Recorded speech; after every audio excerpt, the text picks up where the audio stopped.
Ya, oke. Pada malam hari ini gitu ya, aku tuh diberikan kesempatan lagi di komunitas KSY ini untuk nge-share tentang gimana kita sebagai pengikut Kristus itu menghadapi ataupun bangkit dari kegagalan gitu ya. Nah, jadi pada malam hari ini aku tuh mau share judulnya adalah memulai kembali lagi gitu ya, memulai kembali lagi. Nah, jadi I'm gonna start dengan ini dia nih. Tunggu ya, aku ngelanjutinnya gimana ya?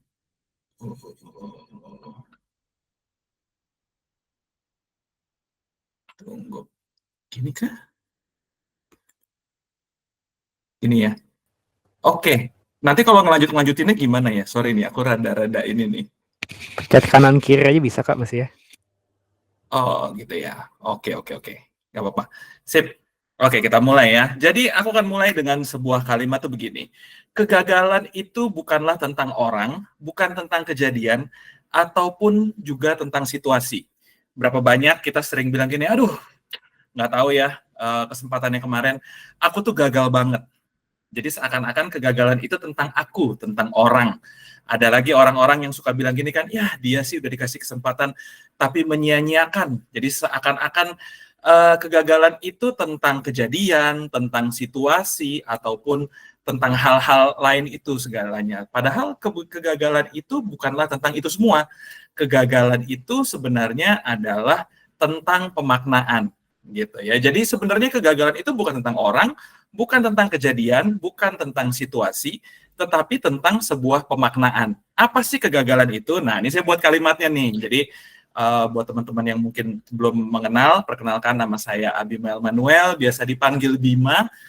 Saya bekerja sehari-hari sebagai seorang konsultan pajak, juga melayani di jemaat lokal di daerah Kelapa Gading. Saya memimpin juga melayani di jemaat lokal di Gereja Bethel Indonesia, Jemaat City Gate di daerah Kelapa Gading.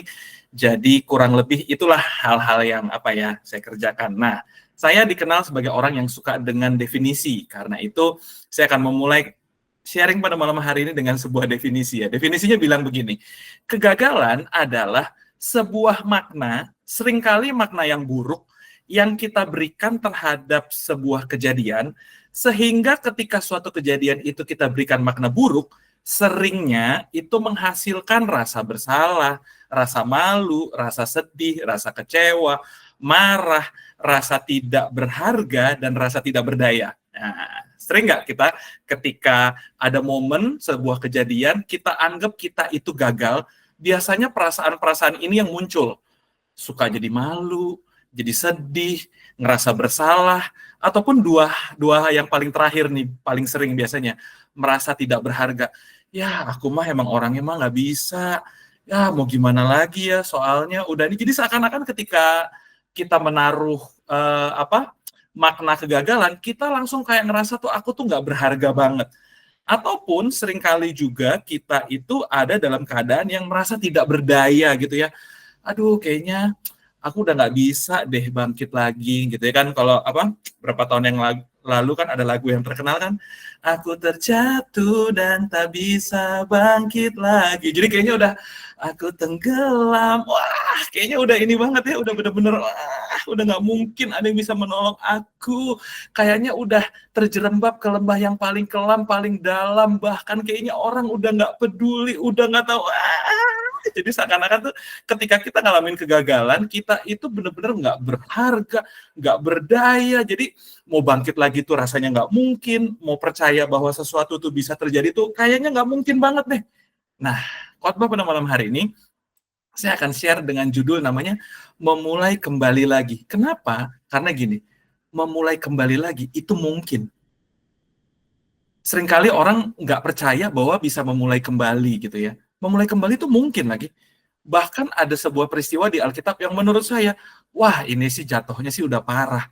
Tapi ternyata bisa mulai lagi. Ternyata bisa mulai bangkit lagi gitu ya. Jadi ternyata dalam kehidupan kita tuh seringkali kita ngerasa, gue tuh parah banget, payah banget. Ternyata enggak. Ada hal-hal yang Tuhan tuh bisa memampukan kita untuk melewati itu semua, untuk membawa kita tuh kembali kepada apa yang mau menjadi isi hatinya Tuhan. Nah, sharing pada malam hari ini tuh sebenarnya ayatnya cukup banyak, tapi saya potong-potong untuk membantu kita untuk mendapatkan gambaran besarnya. Secara garis besar, khotbah saya pada malam hari ini adalah tentang dua orang murid, kemungkinan namanya Lukas dan Kleopas, yang ketika pada hari Paskah mereka memutuskan pergi dari Yerusalem ke Emmaus. Di tengah perjalanan, dia berjumpa dengan Yesus dan akhirnya dia ada sebuah titik balik dalam kehidupan, dan pada di hari yang sama dia kembali lagi ke Yerusalem menyaksikan apa yang mereka alami kepada murid-murid yang lain. Jadi kurang lebih kisahnya seperti itu. Kalau mungkin teman-teman yang belum familiar dengan ayat-ayat ini, nah itu kurang lebih gambar besarnya. Nah, mari kita perhatikan apa saja yang bisa kita pelajari pada malam hari ini. Nah,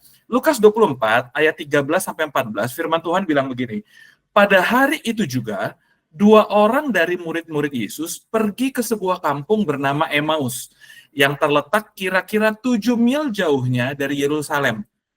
Dan mereka bercakap-cakap tentang segala sesuatu yang telah terjadi. Jadi Alkitab bilang dua orang ini adalah dua orang dari murid-murid Yesus.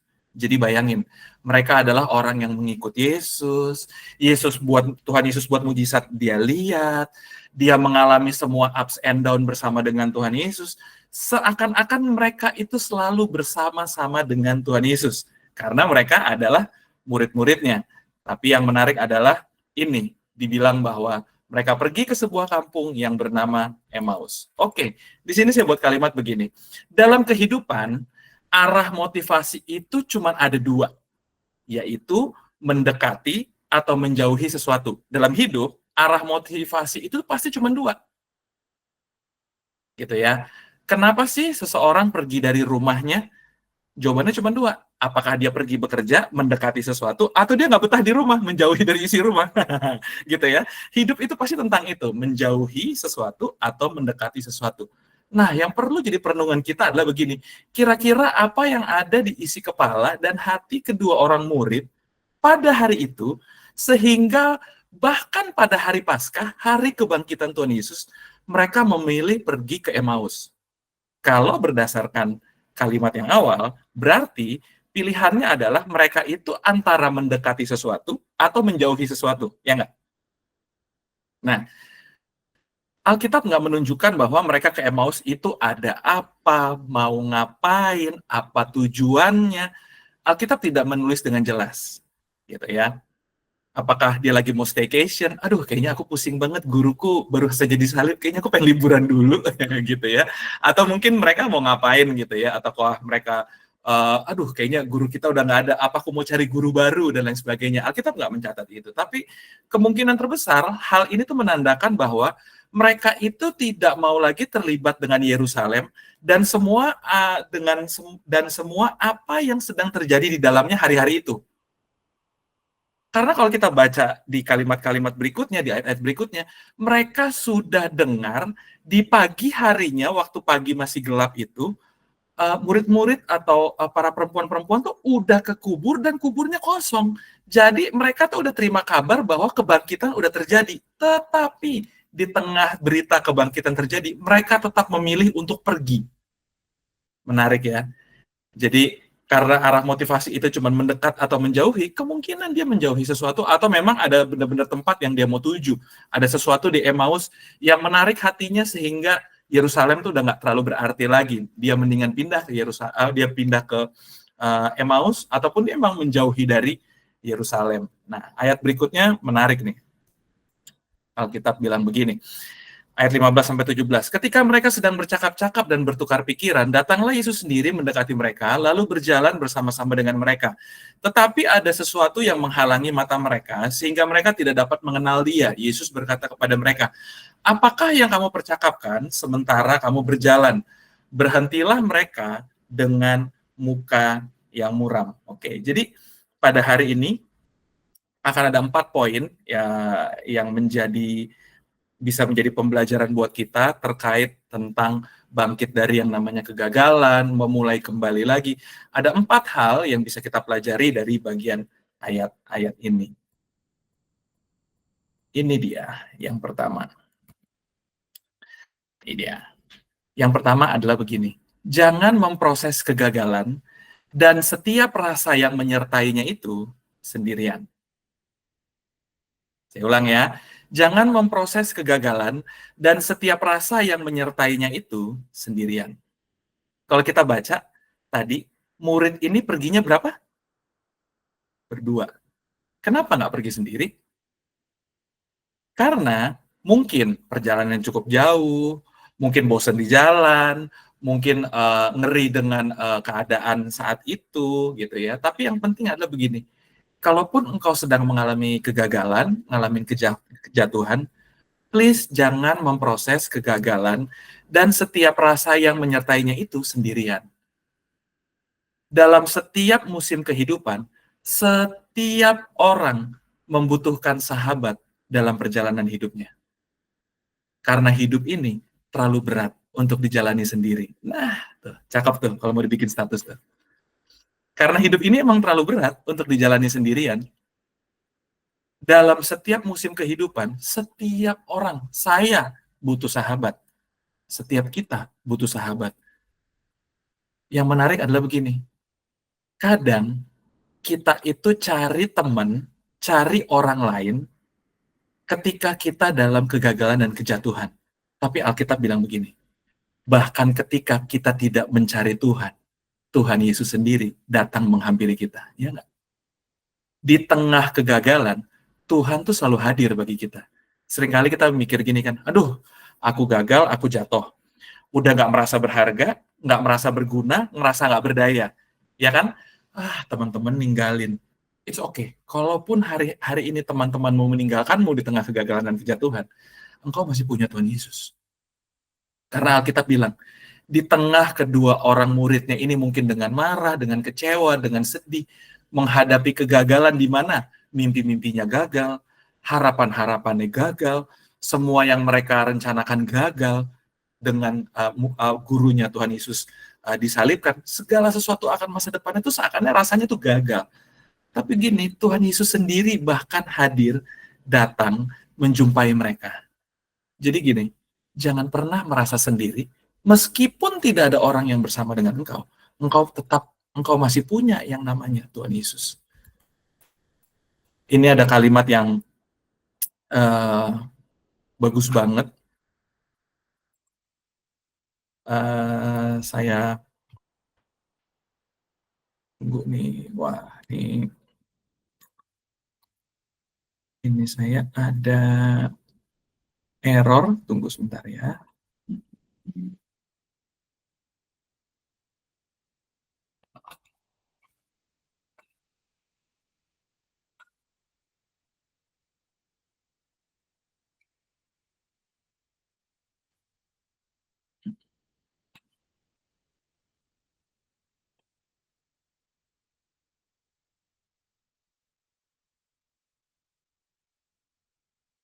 Oke.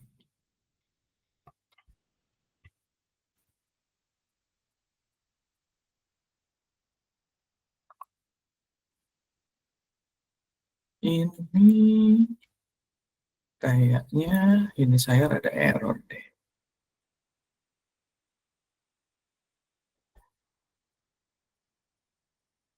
Oke, tunggu sebentar.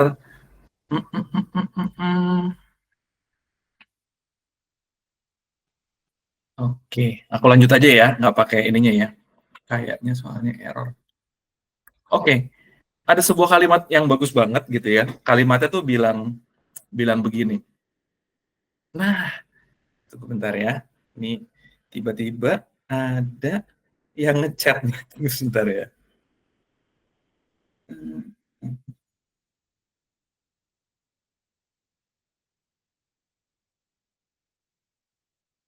Nah, iya, oke. Tiba-tiba ada yang menawarkan bantuan. Thank you. Oke, let's go. Nah, ada sebuah kalimat yang bagus banget. Kalimat itu bilang begini. Ketika saya merenungi ini, saya udah pernah dengar kalimat ini, tapi kalimat ini tuh tiba-tiba teringat lagi, dan kalimatnya tuh bagus banget. Kalimatnya tuh bilang begini. A true friend is someone who walks in when the rest of the world walks out. bahwa seorang sahabat yang sejati adalah seorang sahabat yang berjalan mendekat, berjalan masuk ketika seluruh dunia atau seisi dunia atau orang-orang yang lain itu berjalan mundur atau berjalan keluar. Menarik ya. Kalimatnya itu bagus banget. A true friend is a someone who walks in when the rest of the world walks out.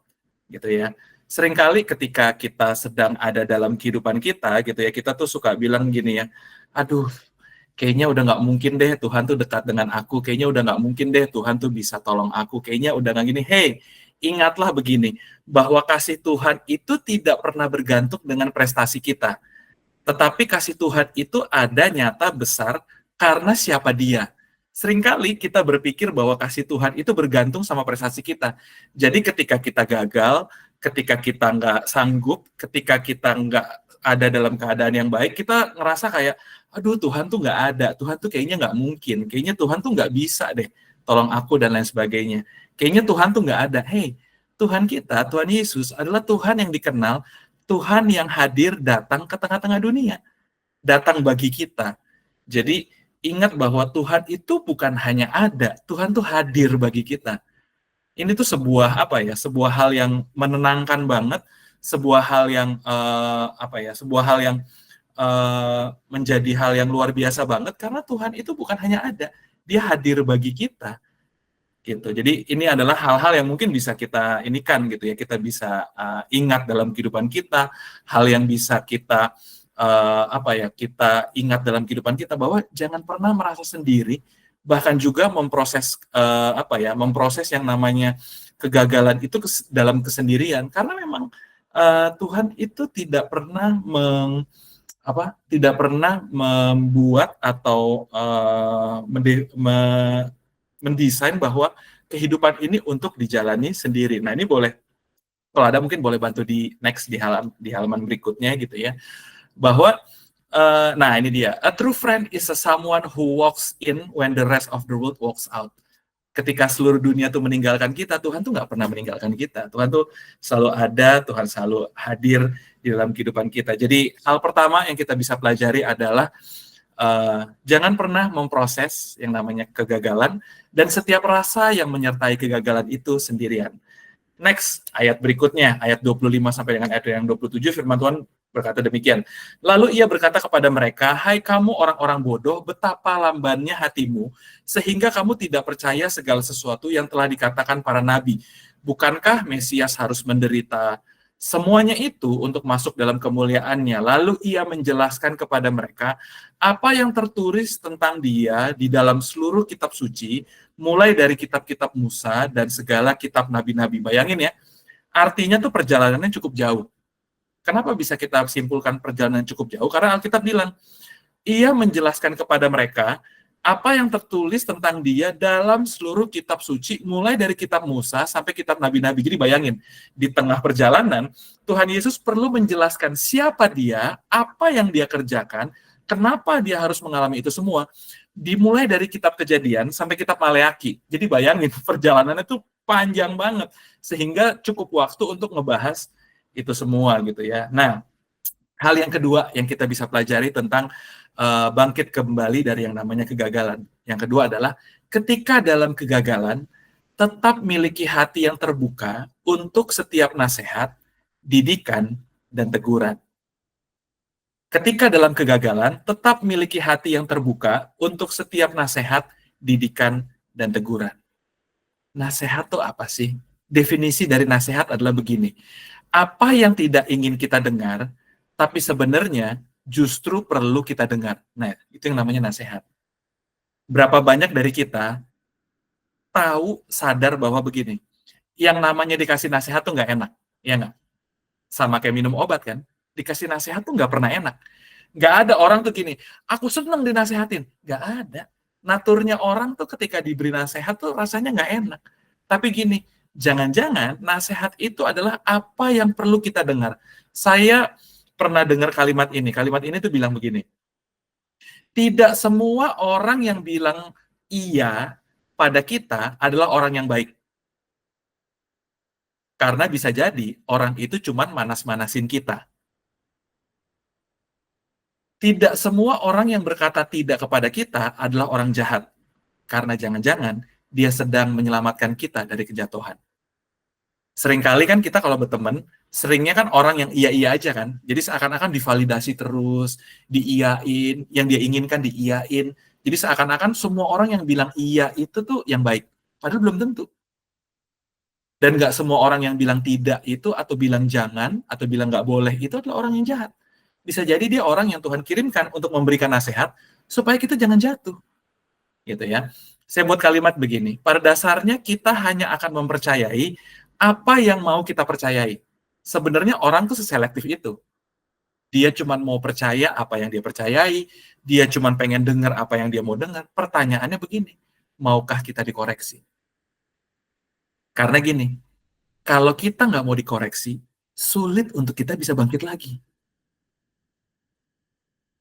Karena dengan apa yang kita bisa, apa yang kita tahu, buktinya jatuh kan? Buktinya salah, buktinya gagal. Karena gitu, ada hal yang perlu dirubah. Itulah yang membuat kita yang namanya perlu dengan yang namanya koreksi. Next, ayat berikutnya. Nah, ini menarik nih.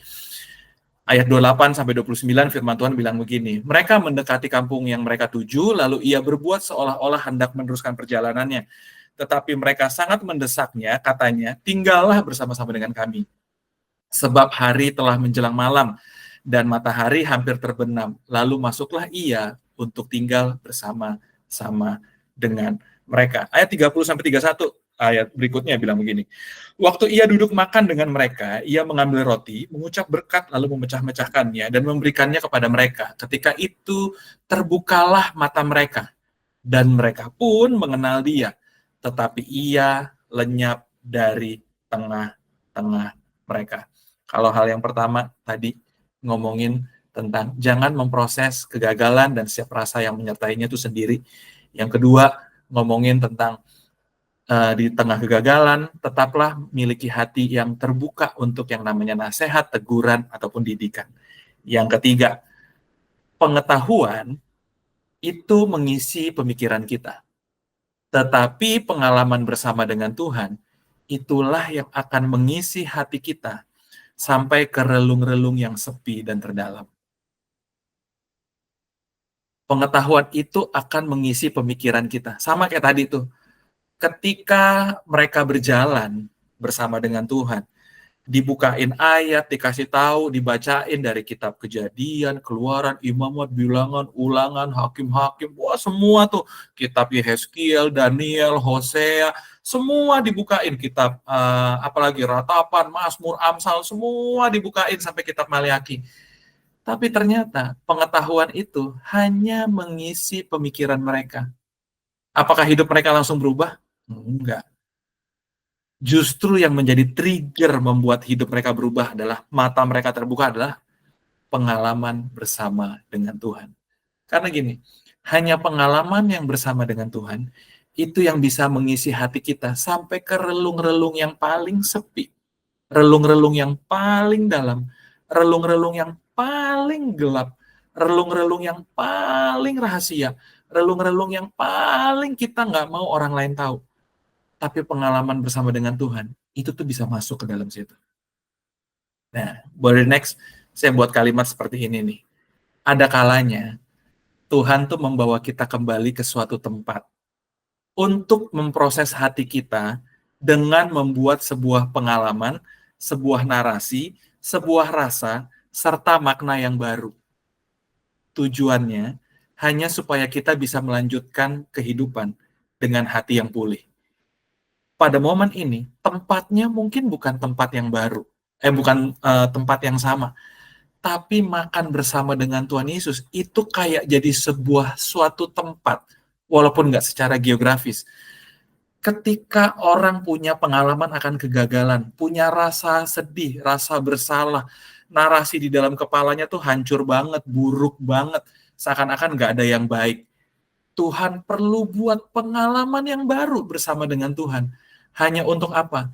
Memulihkan hati mereka, supaya mereka tuh bisa hidup lagi, melanjutkan kehidupan dengan hati yang pulih.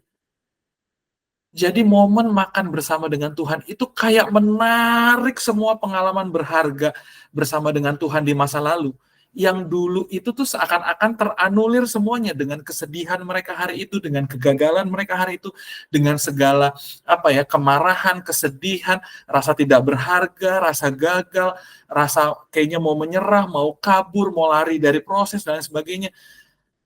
Tapi pengalaman makan bersama dengan Tuhan itu kayak menarik lagi sebuah narasi baru, pengalaman baru, sebuah perasaan baru, sebuah makna yang baru, hanya untuk memulihkan hati dua orang murid ini. Kenapa sih kita butuh yang namanya pengalaman dengan Tuhan? Karena begini, kita itu hidup di zaman yang modern. Hidup di zaman modern ini, itu tuh membuat kita tuh nggak pernah kekurangan yang namanya pengetahuan. Apa aja yang kita tanya, kita tuh bisa dapatkan jawabannya. Mau nge-googling boleh, mau buka Open AI boleh, Chat GPT boleh, mau pakai apa lagi, open source segala macam, segala sesuatunya tuh bisa diakses, bisa dibuka. Kita nggak pernah kekurangan pengetahuan di zaman ini, termasuk pengetahuan tentang Tuhan. Tetapi yang menyedihkan adalah begini, kita sangat miskin, kita sangat kekurangan pengalaman bersama dengan Tuhan. Kita nggak pernah kekurangan hal tentang pengetahuan. Seluruh pengetahuan kita itu banyak banget di kepala. Tapi gini, punya nggak pengalaman bersama dengan Tuhan?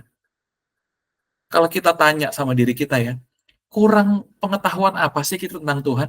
Kita tahu Tuhan baik, kita tahu Tuhan menyertai, kita tahu ayat-ayatnya mungkin beberapa orang dari kita punya ayat hafalan yang kita hafal dari kita kecil dan lain sebagainya. Cuman pengetahuan kognitif itu tuh nggak merubah apa-apa. Kita butuh pengalaman bersama dengan Tuhan. Kita perlu mengalami jamahan kuasa Tuhan setiap hari. Itu yang mengubahkan kehidupan kita. Pengetahuan itu bisa, namun sifatnya sangat terbatas. Karena itu kita perlu yang namanya pengalaman bersama dengan Tuhan.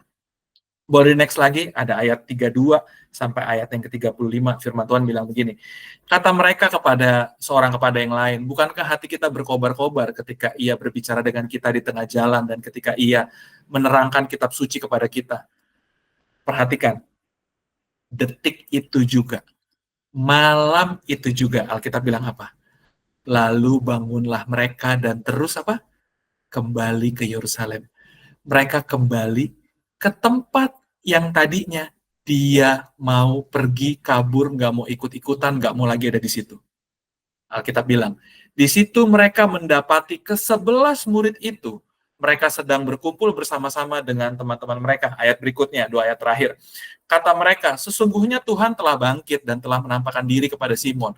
Lalu kedua orang itu pun menceritakan apa yang terjadi di tengah-tengah jalan dan bagaimana mereka mengenal dia pada waktu ia memecahkan roti. Hal yang keempat ataupun hal yang terakhir yang kita bisa pelajari dari ayat ini adalah begini. Bangkit dari kegagalan itu bukan hanya tentang mengelola rasa. Seringkali ya, orang tuh berpikir gini, oh gagal itu adalah tadinya aku nggak punya pengharapan, aku jadi punya pengharapan. Betul, tapi itu belum selesai. Oh, gagal itu adalah tadinya aku buntu, aku jadi punya ide ya. Betul, tapi itu belum semuanya. Oh, gagal itu dari tadinya aku sedih jadi punya sukacita ya. Bisa jadi, tapi itu belum semuanya. Karena begini, bangkit dari kegagalan itu bukan hanya tentang mengelola rasanya, tetapi untuk kita kembali mengerjakan peran, fungsi, tanggung jawab kita dalam kehidupan. Itu yang paling penting. Gini deh, apa sih gunanya Tuhan memberkati kita? Tuhan memberkati kita tuh bukan cuma sekedar supaya kita ngerasa happy, nggak kekurangan, punya rasa berharga, ataupun bisa beli apa yang kita inginkan. Enggak. Tuhan memberkati kita supaya kita bisa berperan, berfungsi, bertanggung jawab dalam kehidupan. Itu loh. Kenapa sih aku yang tadinya sakit perlu menerima mujizat kesembuhan dari Tuhan? Bukan cuma sekedar supaya aku nggak merasa sakit lagi, tetapi supaya aku bisa kembali berperan, aku bisa kembali berfungsi, supaya aku kembali bisa hidup bertanggung jawab di hadapan Tuhan. Itu loh sebenarnya. Jadi gini, yang namanya memulai kembali lagi tuh buat murid-murid artinya adalah begini, kembali ke Yerusalem dan kembali jadi seorang murid. Apa sih kembali ke Yerusalem dan kembali menjadi seorang murid, singkatnya adalah begini, melakukan lagi apa yang seharusnya mereka lakukan. Melakukan lagi apa yang seharusnya mereka lakukan. Berada di tempat di mana mereka seharusnya berada. Memperkatakan apa yang seharusnya mereka katakan. Bertindak apa yang harusnya mereka lakukan tindakan. Itu yang namanya kembali menjadi seorang murid. Dan pada malam hari ini, I'm gonna close with this. Memulai kembali lagi itu nggak pernah mudah. Karena nggak pernah mudah, biasanya kita memulai kembali itu dengan diri kita sendiri. Yaitu, kita biasanya memulai kembali dengan apa yang kita bisa, ya nggak? Apa yang kita tahu, apa yang kita suka. Biasanya orang, pemikiran tentang bangkit kembali, itu tentang 3 hal ini. Misalnya orang gagal bisnis, dia akan mikir, aduh bisnis aku udah gagal, aku kira-kira bisa apa ya? Nah, dia langsung mikir tuh, aku bisa apa ya?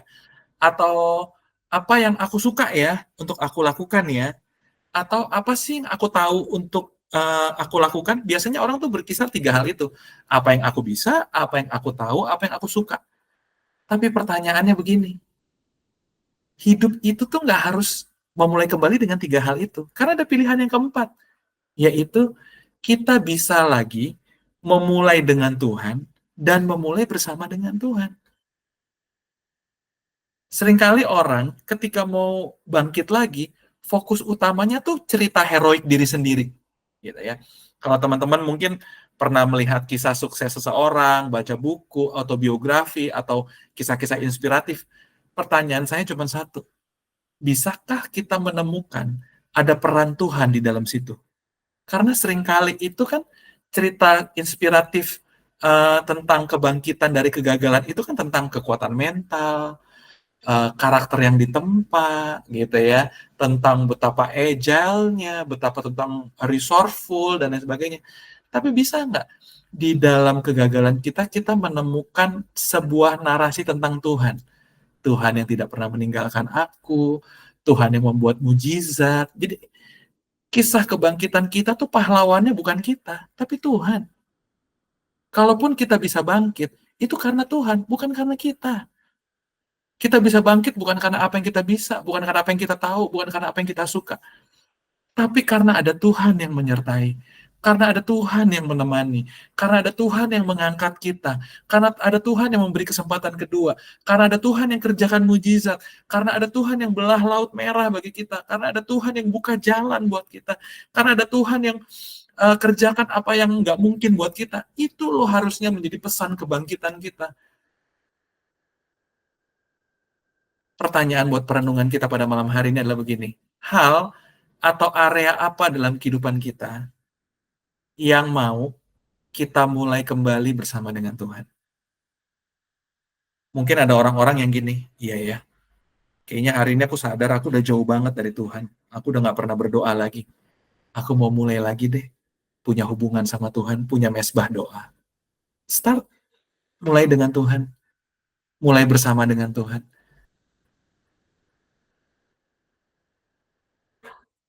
Hal apa? Coba deh temukan dalam hal kehidupan kita. Hal-hal apa sih yang kau mau mulai lagi bersama dengan Tuhan? Hal-hal apa yang engkau rasa kayaknya, aduh aku udah hancur banget, aku udah jatuh banget, aku nggak berharga banget, aku udah hancur-hancuran banget.